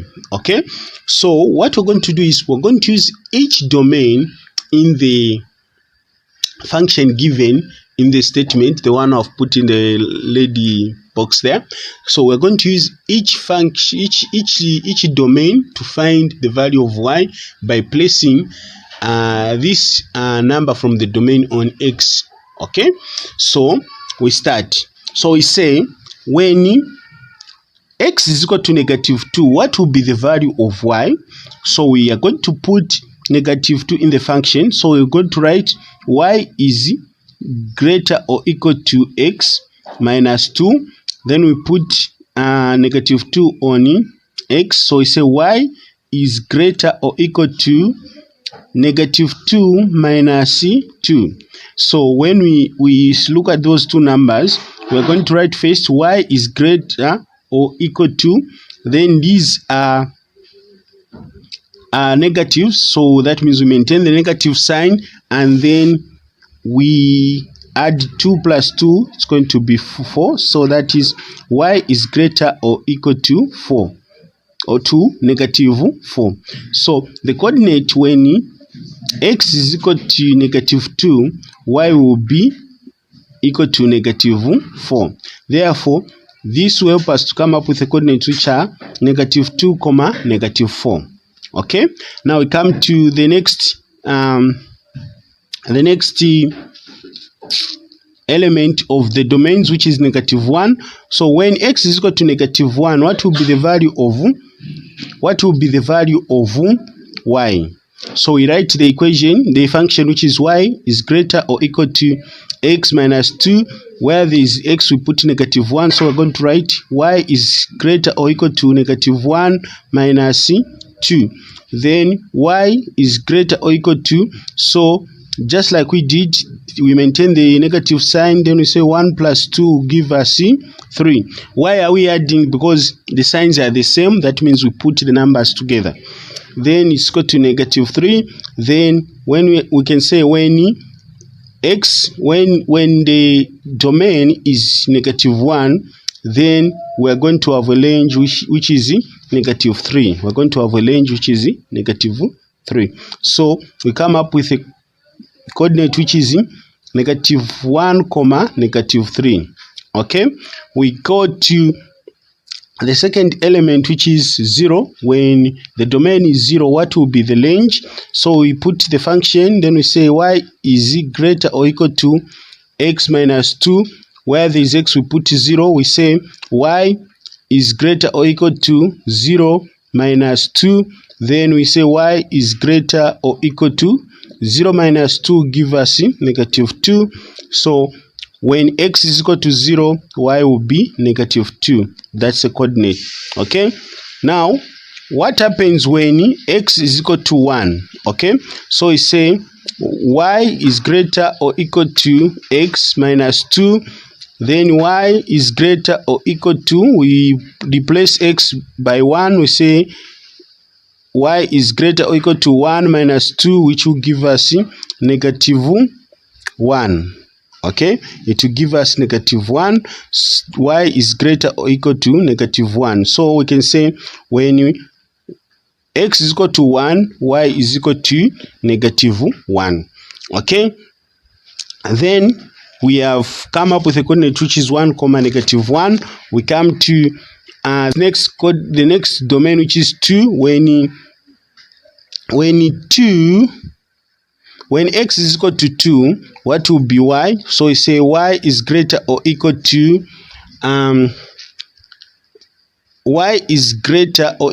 x minus 2. Then y is greater or equal to 2 minus 2, which will give us 0. Then y is greater or equal to 0. So when x is equal to 2, y is equal to 0. Therefore, the coordinate we have come up with is 2, 0. Okay, 2, 0. Then we come to the next coordinate, which is 3. The next domain, which is 3, which is when x is equal to 3, y is greater or equal to x minus 2. Then y is greater or equal to, where there is x, we put 3, then minus 2. Then y is greater or equal to 1. So when x is equal to 3, y will have the value of 1. Hence coming up with a coordinate which is 3, 1. Okay, Okay, when x is equal to 4, what will be the value of y? So we come up with a function which is y is greater or equal to x minus 2, then y is greater or equal to, then x, where there is x, we put 4 minus 2. Then when we find the difference of 4 minus 2, we are going to come up with y is greater or equal to 2. So the difference of 4 and 2 is 2. Therefore, the coordinate is 4, 2. Okay. So now we have managed to come up with the coordinates.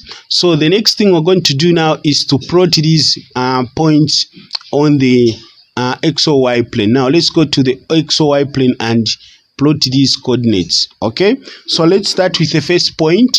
The first point, we got the coordinates which is -2, -4. So we brought this point here. So you can just look at the red dots I'm putting. Okay, so it's just here on the corner, the first point.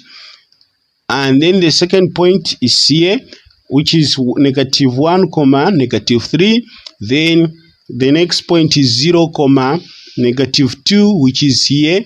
Then the next point is 1, -1, which is here. Then the other one is 2, 0, which is here. Then we have another point which is 3, 1, which is here.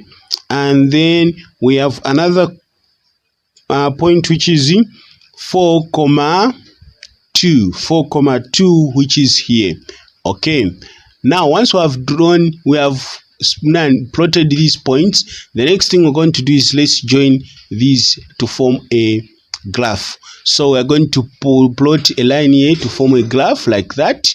Okay, once we have plotted the line like that and formed the graph, now the next thing is, the next question is asking us to shade. Okay, so basically what we need to do is we need to know where we're going to shade. So I'm going to share with you 2 ways you can determine which points are you going to shade. Okay, the first one, we look at the function given. We are told this is greater or equal to. Sorry, and I skipped, in case you're wondering why I've used a solid line to join these points. Okay, when the function you are given is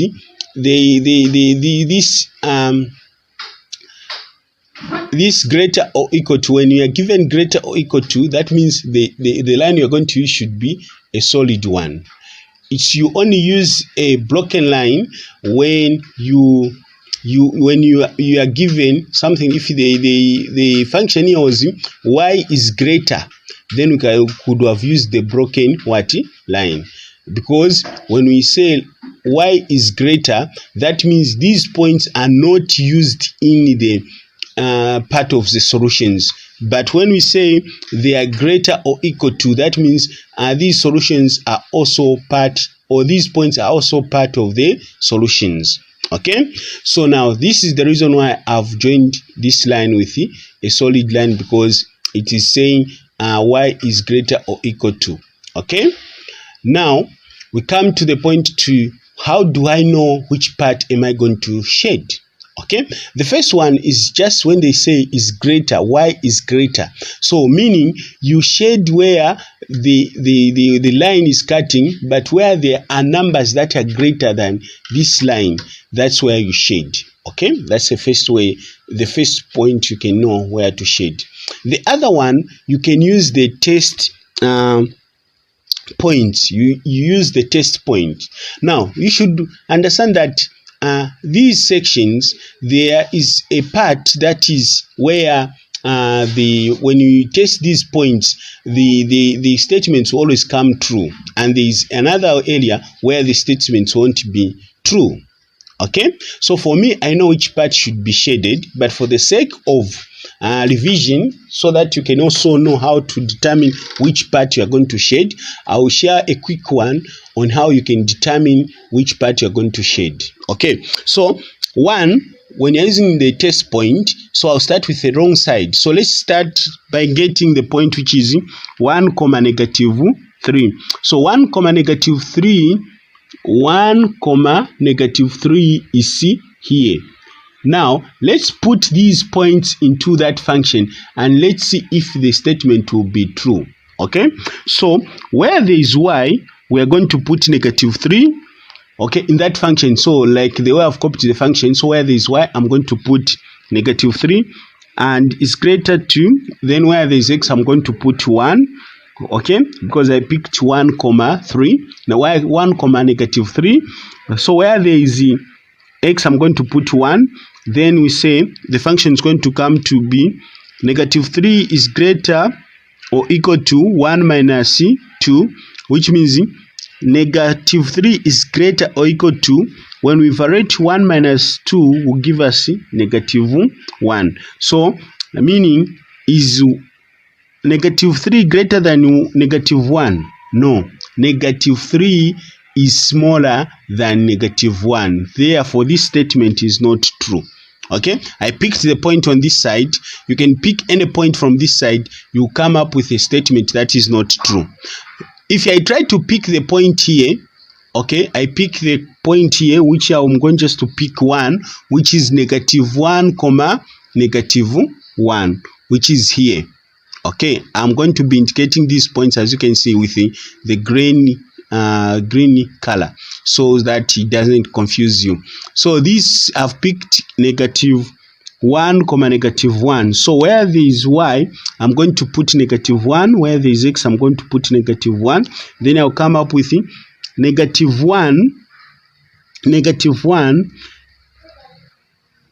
-1 is greater or equal to -1 minus 2. So -1 is greater or equal to, so since they are all negatives, we maintain the negative sign. Then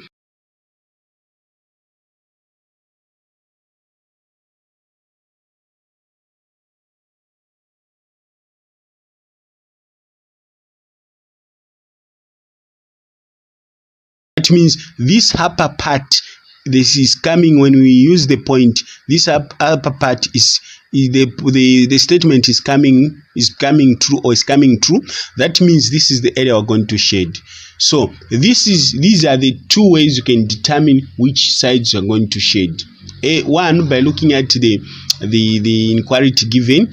Two, by also trying to do the test points. Okay, so we can shade this part as the shaded part. So this is how you shade, and this is the graph. If you have got questions, you can ask in the comment section. Otherwise, this is how you solve this question.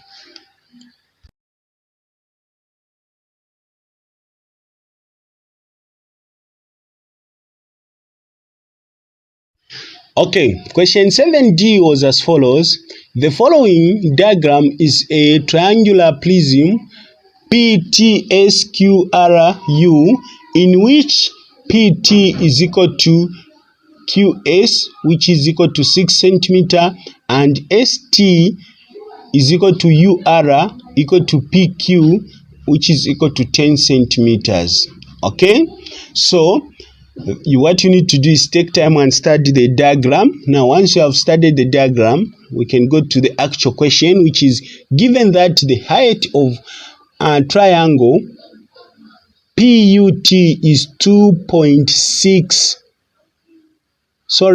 Given that the height of triangle PUT is equal to 2.6 centimeter, calculate the volume of the prism. Okay, so what we need to do is we need to use the formula, which is volume of the triangular prism is equal to base area times height. Okay, so the base of the triangle is this one I'm showing you with a triangle. That is the base. So the down one and the top one, those are the base. Either of the two can be a base, okay, or they are just all the base. They are considered to be a base in a triangular prism. So now we come to what is the base. So we are going to find the area of that triangle, which is the base. So the area of that triangle is first of all, the formula for triangle is 1/2 L times A. Okay, so then times the height. Which one is the height here? This is the 10 centimeter is the height of this triangular prism. Okay, now next what we're going to do is we are going to evaluate 1/2 times 6 centimeter, which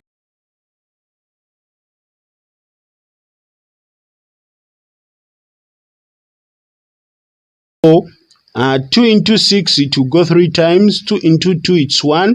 1 into 1, it will leave us with 1, multiplied by 3 centimeter, multiplied by 2.6 centimeter times 10 centimeter.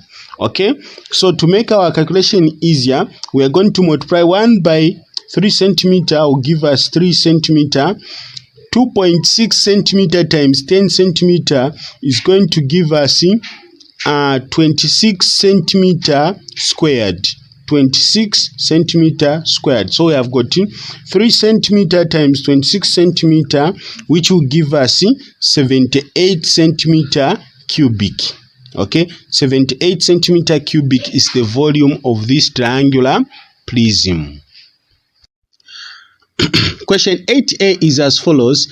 Given that T is equal to 3c minus 5 over c plus 1, make C the subject of the formula. Okay, so the first step to do this is I'm going to rewrite this entire expression down here.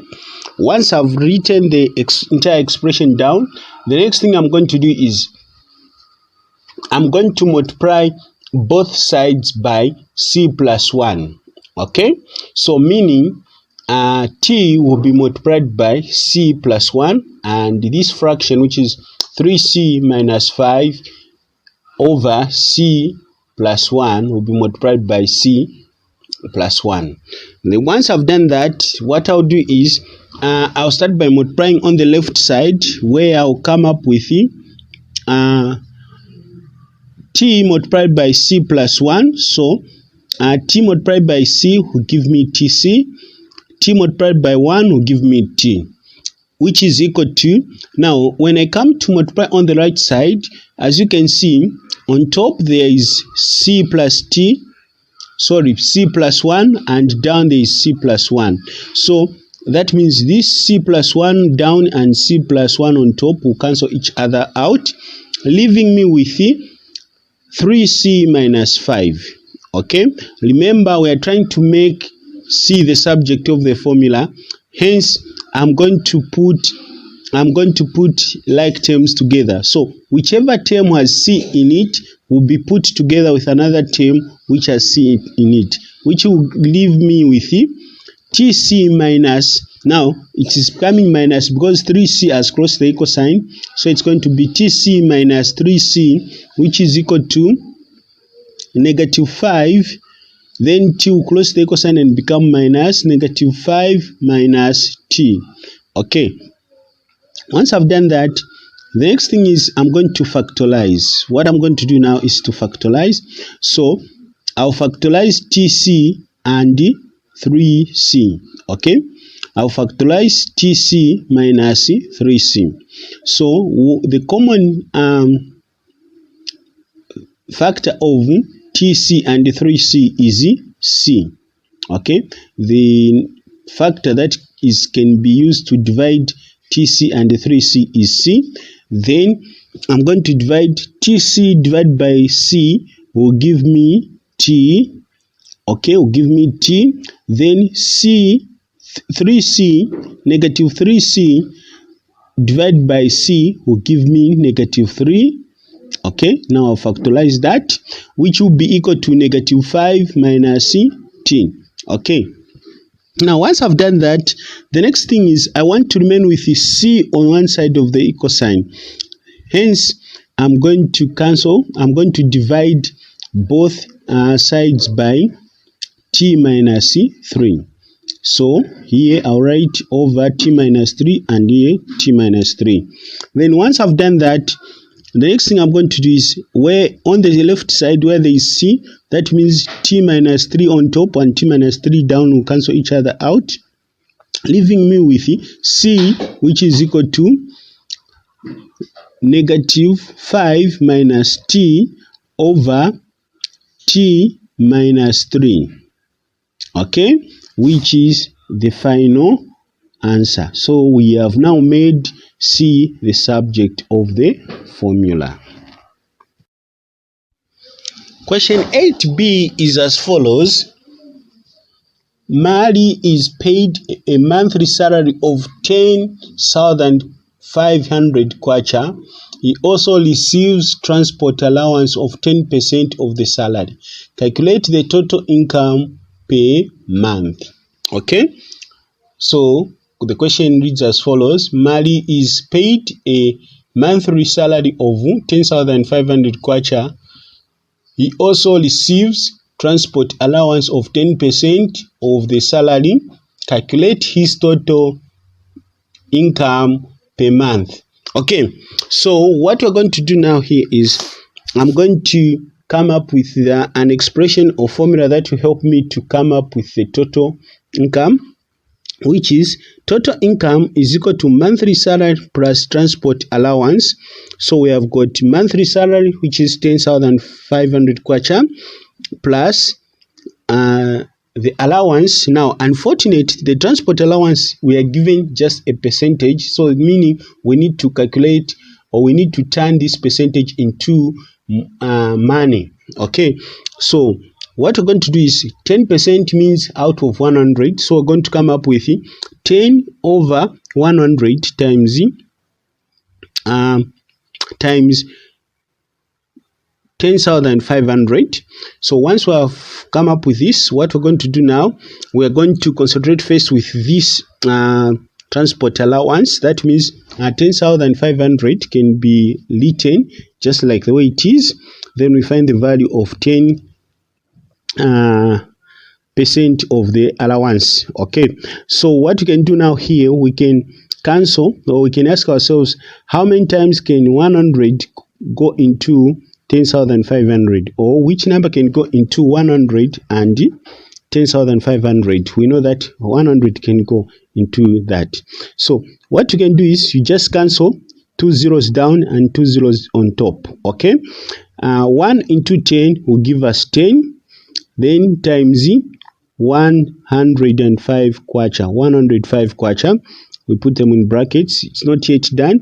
Then we write 10,500 plus, then 10 times 105 kwacha will give us 1,050 kwacha. 1,050 kwacha. Then when we add 10,500 plus 1,050 kwacha, is going to give us 11,550 kwacha. 11,550 kwacha. So the total income for Mali is 11,550 kwacha. Question 8C is as follows. The frequency distribution table shows the mark obtained by learners in a test. The frequency distribution table shows the marks obtained by learners in a test. So what you need to do is you need to pay attention to this distribution table, which has got mark and frequency. So you can see on mark we have got 1, 2, 3, 4 up to 5. Then frequency we have 0, we have 5, we have 4, we have 7, and we have 4 again. So the first question of question 8C, which is question 8C1, what was the model mark? What was the model mark? Okay, so basically what you need to understand is that model mark is also known as model class, is the mark or class with highest frequency. Okay, the one which has got the highest frequency, the biggest number in the frequency law, the biggest number in the frequency law, that is the model class, okay, or model mark. So the model mark here is 7, which is on 4. So the question is, what was the model mark? So the model mark is 4, the one which has the highest frequency, which is 4. So the correct answer there is 4. Okay, we come to question C2, which is calculate the mini mark. Calculate the mini mark. Okay, so to calculate the mini mark, when you're given such a question where you have got a distribution table, where you have got marks put into frequency, like, okay, so what we need to do is, first we need to do this. What we will be doing is we are going to be multiplying the marks that were obtained by the number of frequency. Okay, we are going to multiply the number of marks by the number of frequency.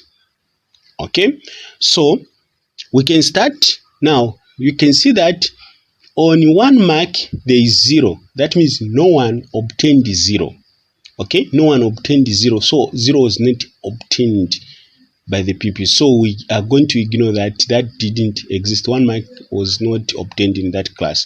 So we're going to start on 2, where 5 learners obtained 2. So we're going to multiply 2 by 5, then 3 by 4, 4 by 7, 5 by 4.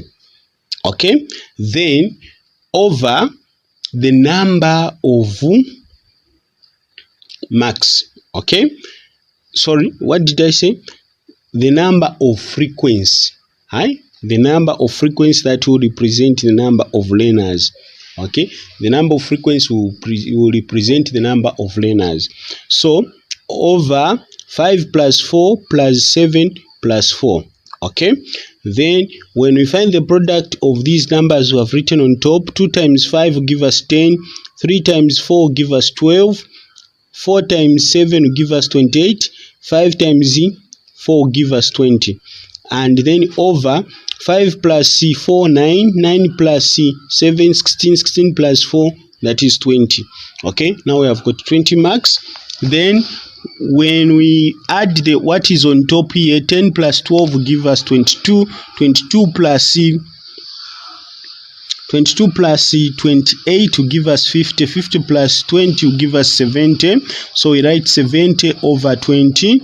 Then we ask ourselves, how many times can 20 go into 70? It will go 3 times, remainder 5. Or remainder 10, so remainder 10, then 20 into 10 it can't, so we borrow 0, we put 0 to 10 and it becomes 100. Then down here we put a decimal point. Then we say 20 into 100 will go 5 times, so we come up with 3.5 as the average mark. That is the average mark, which is 3.5. Okay, so that is how you work out this one. If you have got questions, you can ask in the comment section. Otherwise, this is how you do it.